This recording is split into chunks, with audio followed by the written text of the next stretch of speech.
Paper tough था। मुझे अगर याद हो तो मुझे याद आता है, दो पेपर मुझे बहुत याद आते हैं नीट के।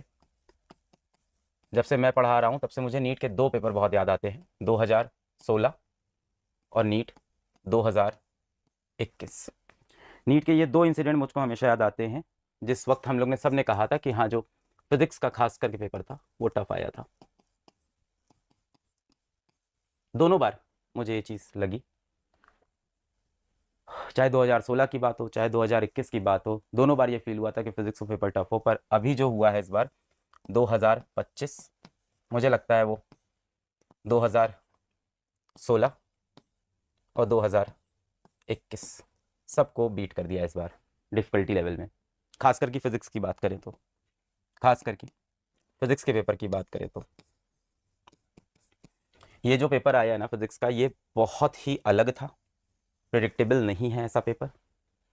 ये पीवाईक्यूज के बेस्ड पे नहीं है। पर ऐसा नहीं है कि एनटीए ने ऐसे पेपर या नीट में ऐसे पेपर नहीं आए हैं, आए हैं। 2016 में आया है, 2021 में आया है और 2025 में शायद और लेवल बढ़ा दिया है।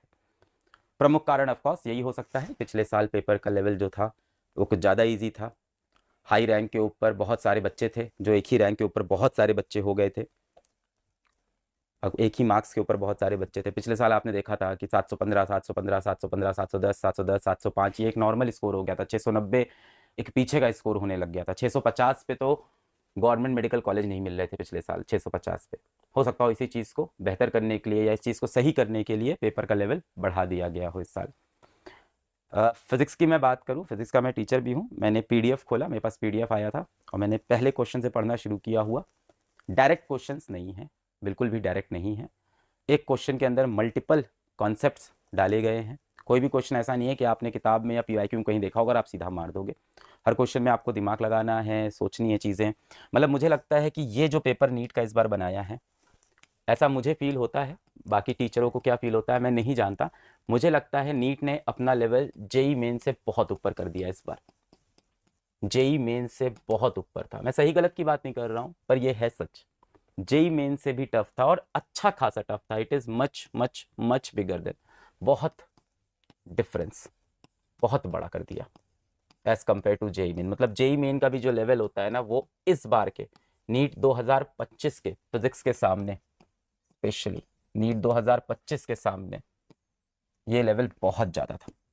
जेई मेंस को बहुत गुना बीट कर दिया इसने। इसके बहुत सारे रिपरकशंस होंगे, बहुत सारे रिपरकशंस होंगे इसके। सर्वप्रथम तो ये होगा कि जो कट ऑफ है वो पिछले साल जैसा बहुत ऊंचा कट ऑफ नहीं जाएगा। एक नीचा कट ऑफ हम सबको देखने को मिलेगा, जाहिर सी बात है। उस तरह के कट ऑफ नहीं दिखेंगे, उस तरह के स्कोर नहीं दिखेंगे। पर ये तो खैर बात हो गई उन बच्चों की जिनको, फिर भी माफ़ करिएगा, क्योंकि जिनको कुछ उम्मीद है बेटा। कुछ बच्चों को बिल्कुल भी उम्मीद अब नहीं रही है, मैं उनके लिए भी यहाँ खड़ा हूँ। सच बात है, पेपर डिफिकल्ट था और अभी आपके मन में बहुत ज़्यादा यहाँ से हार होगी, दुख होगा, गम होगा। दुख होगा यार, बहुत ज़्यादा। बहुत सारे कमेंट्स पढ़े मैंने, बहुत सारे। मैं अगर याद करूँ कि नीट 2021 का इंसिडेंट मैं याद करूँ, 2021 में जब नीट हुआ था, मैं रात भर नहीं सो पाया था नीट 2021 में। नीट 2025 में भी लग रहा है मैं रात भर नहीं सो पाऊंगा और मुझे लगता है भारत के बहुत सारे बच्चे आज रात में नहीं सो पाएंगे मेरी तरह।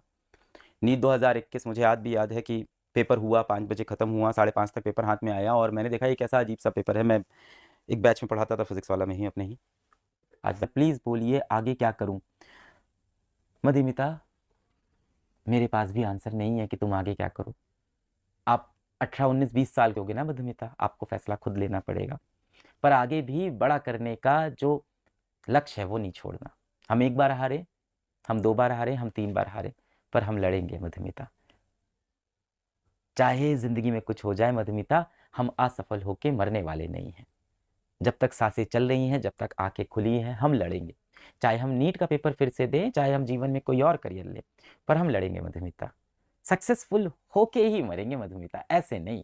लड़ेंगे यार।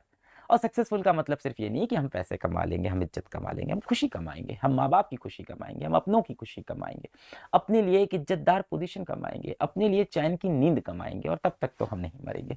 तो मधुमिता मैं यही कहूँगा कि हम फिर से लड़ेंगे।